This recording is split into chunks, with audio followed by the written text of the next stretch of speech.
Hello. You can probably hear the rain in the background. That is for a good reason, because today I'm going to talk to you about the weather. Many of you will probably go, well, hang on a minute, you previously do videos on World War II and the railways. But do not fear, for there is a connection with the weather here. I'm going to be talking about the Great Freeze of 1939 to 1940. Talking about bad weather, this may indeed trigger a few of us in the UK. Let's face it, we are 2 months in and we've already had our 1027th weather warning and 640th named storm so far of the year. Or perhaps that's just what it feels like to me. In my previous videos, I've discussed the evacuation of children and vulnerable adults away from the inner cities, as well as the troop movements and increased freight requirements that the railways undertook. What was notable with regards to that 1939 to 1940 period was the significant shake-up of rail timetables, the severe restrictions upon travel, and many a customer, many a commuter, thought that at the turn of 1940, when we were still within that phony war period, that the restrictions may be lifted and that things might start going back to normal. Those great hostilities that everybody talked about hadn't quite materialised yet. Of course, that would all change in the summer of 1940 in the Battle of Britain, but that hadn't yet got into public consciousness. And whilst the government and the Railway Executive Committee, along with the big four rail companies, really put in place their hard-hitting messaging, is your journey essential? Is your journey necessary?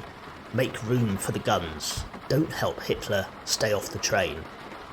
And as I mentioned in a previous video, telling the public that they had to make room for the freight trains that were going up and down the country was very difficult, certainly around some of the smaller or rural stations, where passengers would be left looking up and down wondering just where the heck these freight express trains were, because there was certainly very little evidence of them. Other difficulties came during that winter of 1939 to 1940, when the Great Freeze really impacted the rail network significantly. It is perhaps quite unusual for us now in the 21st century to think that weather forecasting might be a state secret. We live in an era where satellite imagery helps us to predict weather as best as we possibly can. We can track storms and weather fronts as they pass the globe. But back in the 30s and 40s, weather forecasts were based upon local weather stations, and therefore weather forecasting was quite a local affair. And because of this, knowledge of the weather would potentially be a supreme asset for the enemy. If the Axis forces were able to predict British weather forecasts, then they might be able to plan more effectively aerial raids or even invasions. So the weather became a very sensitive issue, and the government took great steps to restrict public knowledge about weather forecasts. Indeed, the field of meteorology really advanced during the Second World War, and meteorology played a significant role in that planning for D-Day in 1944. But at this point of the war, the object was to restrict knowledge about what was to come. We so often hear about the Great Storm, other weather phenomena that have hit the British Isles over the decades and centuries, but we don't tend to hear much about the Great Freeze of 1939 to 1940, largely because it was hardly reported.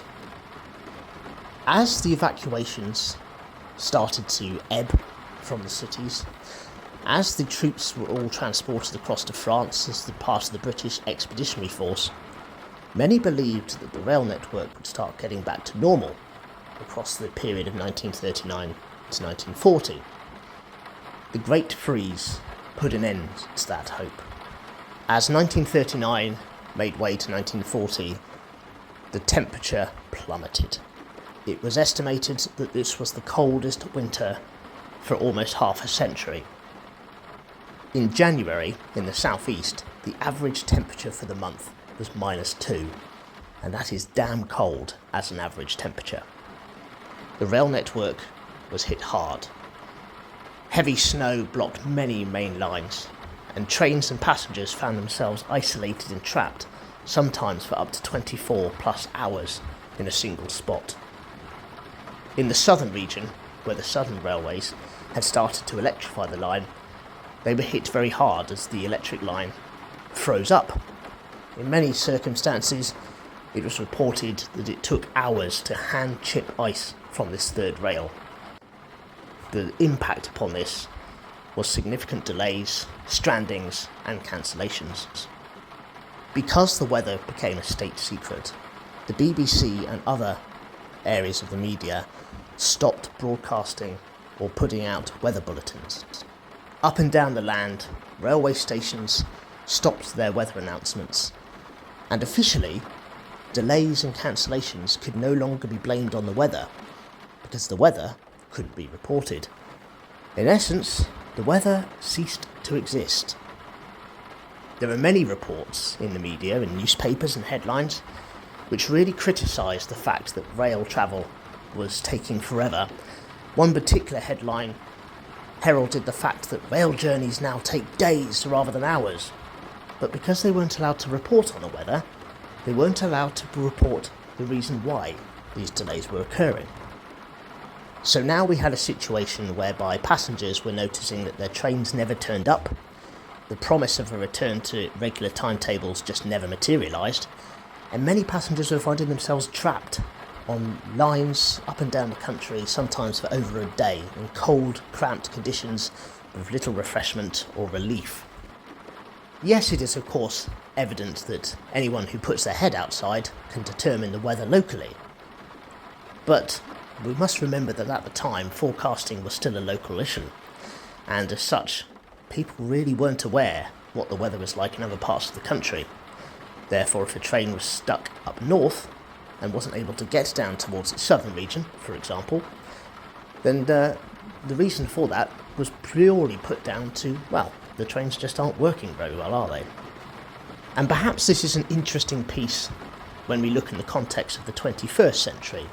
We've all lived through 2020, and whilst I won't dwell on those particular issues, we're all very too aware of restrictions on our public life, as well as perhaps some very sensitive and sometimes deliberately vague messaging that comes out. The railways really did try to push a positive message and explain why there were so many delays and cancellations and difficulties. But of course, doing this within the context of not being able to mention the weather was particularly difficult. Ultimately, their reputation struggled and perhaps never fully recovered. Later on in the war, when we had the coal shortage, the government and the railways made a conscious effort to be fairly upfront. Ultimately, they needed the public on side for this to limit their own coal usage, so it was within everybody's interest to disclose that information. But the weather was just never disclosed, and as such, the Great Freeze hasn't really seeped into national consciousness.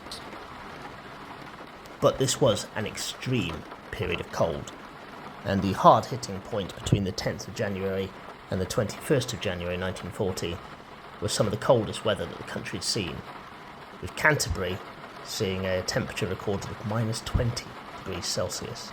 Now that is extreme. But nevertheless, the largely unknown Great Freeze and the impact, and dare I say cynicism, with regards to some of the messaging is a very interesting aspect of human social history, one that perhaps us in the 21st century are all too familiar with. But it was certainly no different within World War II.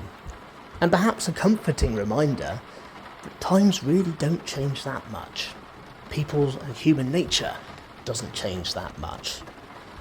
I hope you've enjoyed this video. It's a very niche aspect of railway history in World War II, and I shall discuss in another video coming soon some of that public messaging that was put out around restricting travel, as that in itself is an interesting debate, an interesting topic. Please subscribe if you've enjoyed, and stay tuned for further videos.